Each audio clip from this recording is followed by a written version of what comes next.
जी हाँ भाइयों, आज आपके लिए ना मैं बहुत बहुत बढ़िया गुड न्यूज़ आपके लिए लेके आया हूँ दोस्तों। और ये वीडियो लाजमी पूरी आपने देखनी है क्योंकि इसके अंदर मैं आपको बताऊंगा जो चीज़ आपकी ज़िंदगी बना देगी। दोस्तों, स्पेन ने पेपर खोल दिए हैं। स्पेन ने इमिग्रेशन कम्प्लीटली ओपन कर दी है। डिस्कस करेंगे किस तरह से आप स्पेन जा सकते हो लीगल तरीके से। लीगल इमिग्रेंट स्पेन जो है तकरीबन 10 लाख इलीगल बंदों को पक्का करेगा। उसने ये पूरा जिम्मेदारी ली है और उसने ये बोला है, वहाँ का जो मिनिस्टर है पेड्रो सैंचेस, ठीक है, उन्होंने ये बात बोली है दोस्तों कि भाई हम चाहते हैं कि जो इलीगल बंदा हमारी कंट्री में ना रहे, इसके बजाय हम इमिग्रेशन ही ओपन कर देते हैं ताकि जितने भी इलीगल लोग हैं उनको क्यों ना बिल्कुल पक्का कर दिया जाए। दोस्तों, ये किस तरह से होगा पूरा प्रोसीजर, मैं आपको ये नहीं बोलता कि कोई लूप होल आपको मैं बताऊंगा इसके अंदर, क्योंकि वो मेरा काम नहीं है। मैं ये बताऊंगा कि ये किन के लिए बढ़िया हो सकता है, कितना इसमें खर्चा आ जाता है। तो वीडियो को लाइक करना है, सब्सक्राइब करके बेल आइकन जरूर दबाना है, शेयर करना है किसी मेरे दोस्त साथ में जो बिल्कुल कोई भी वीज़ा सर्विसेज मेरे साथ में लेना चाहता हो और मेरे साथ में पर्सनली कंसल्टेशन कॉल पे आना चाहता हो, तो वो साइड में दिए गए लिंक पर क्लिक करके वीज़ा सर्विसेज मेरे साथ में एक कॉल बुकिंग कर सकता है। अपने दिए गए टाइम जोन के अनुसार मैं जो है जूम मीटिंग ऐप पर उसके साथ आके बात करूँगा। फैमिली है या बच्चे हैं या आप टीनेजर हो, I don't, it doesn't matter to me. मैं आपकी प्रोफाइल डिस्कस करूंगा और उसके हिसाब से आपको बताऊंगा क्या बेस्ट सोल्यूशन आपके लिए होना चाहिए और आपको क्या करना चाहिए। दोस्तों, इसके अलावा आप साइड में क्लिक करके मेरे फेसबुक के वेरीफाइड प्रोफाइल को भी फॉलो ज़रूर करना ना भूलिएगा। Thank you. दोस्तों, स्पेन के अंदर जाने के लिए शेंगन वीज़े की रिक्वायरमेंट होती है। आप सभी को ये बात पता है। शेंगन वीज़ा तो आपको अप्लाई करना ही पड़ेगा, है ना। और कोई बंदा सीधा सीधा प्लान कर रहा है कि भाई मैं सीधा जो है शेंगन वीज़ा लेकर स्पेन जाऊंगा और जाकर ऐसा करूंगा, तो मैं इस चीज़ की कतई आपको राय नहीं देता। इसके दो वजह हैं। पहली वजह कि आप जो अपना खर्चा बचाने की कोशिश कर रहे हो, जो आप सोच रहे हो कि मुझे स्टूडेंट वीज़ा या वर्क वीज़े वाले प्रोसेस के ऊपर नहीं जाना पड़ेगा और मैं डायरेक्टली जाकर स्पेन में लीगल माइग्रेंट बन के हैप्पीली वहाँ पे कमा सकता हूँ, तो ऐसा नहीं होगा। क्योंकि इसके अंदर क्या है कि बहुत सारी चीज़ें हैं। अगर आप फैमिली वाले बंदे हो तो कतई आपको ये नहीं करना चाहिए, क्योंकि इस पूरे प्रोसीजर के अंदर दोस्तों आप ना ना करते भी अगर आप 2 साल लगाओगे ना, तो आपको तकरीबन तकरीबन 10 से 15 लाख रुपए का बजट अपना चाहिए। अभी नहीं, मतलब धीरे धीरे धीरे धीरे धीरे करके आपके सारे पैसे लगते जाएंगे लगते जाएंगे लगते जाएंगे। क्योंकि दूसरी वजह है दोस्तों कि आपको लैंग्वेज नहीं आती, है ना। क्योंकि अगर आपको स्पेनिश नहीं आती, वैसे भी आपका स्पेन के अंदर जो है ना इतने अच्छे से वेलकम नहीं होने वाला है। तो ये चीज़ें बहुत मैटर करती हैं। अब आप अगर फैमिली वाले हो तो ध्यान से मेरी बात सुनिए, क्या करना होगा। दोस्तों, पहली बात है, अगर आप फैमिली वाले बंदे हो तो आपको ना ये जुगाड़ों को छोड़कर वर्क वीज़ा वाले चक्कर में पड़ना चाहिए, या फिर आपको ये चीज़ आपको सिस्टम पूरा स्टूडेंट वीज़े वाला करना चाहिए, क्योंकि ये लीगल इमिग्रेशन है। स्पेन ने जो किया है वो किसके लिए है? वो उनके लिए है दोस्तों जो ऑलरेडी लोग जो है कभी यूरोप आए थे और किसी ने असाइलम ले ली, किसी ने अब जो पहले ही आ गए, और कोई स्लोवाकिया में चला गया, कोई ग्रीस में चला गया, बेचारा धक्के खा रहा है, कोई कहीं ना कहीं कुछ कहीं हो गया। मुझे बड़ी कॉल्स आती हैं आजकल, हम यहाँ फँसे हुए हैं।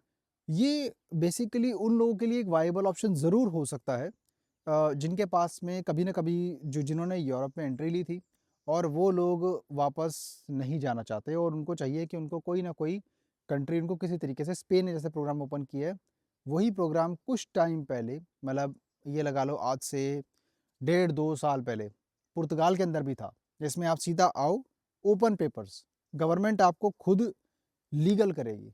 मतलब यानी जो आपकी टेम्परेरी रेजिडेंस कार्ड बनती है यूरोप के अंदर, वो चीज़ आपको वो लोग देंगे बिल्कुल एकदम सही तरीके से बिना किसी एम्प्लॉयर की नीड के।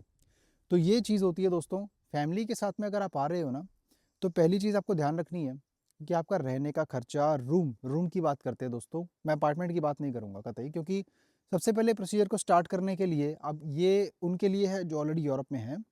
ये प्रोसीजर को स्टार्ट करने के लिए आपको अयिंटोमेंट ऑफिस के अंदर जाना पड़ेगा, जहाँ पे जैसे सिटी काउंसिल ऑफिस होते हैं, तो वो सारा प्रोसीजर आपको बताएंगे। और इसके लिए इसको प्रॉपर तरीके से बोलते हैं एम्पेद्रोनामेंटो। ये आपकी 2 साल की होती है दोस्तों।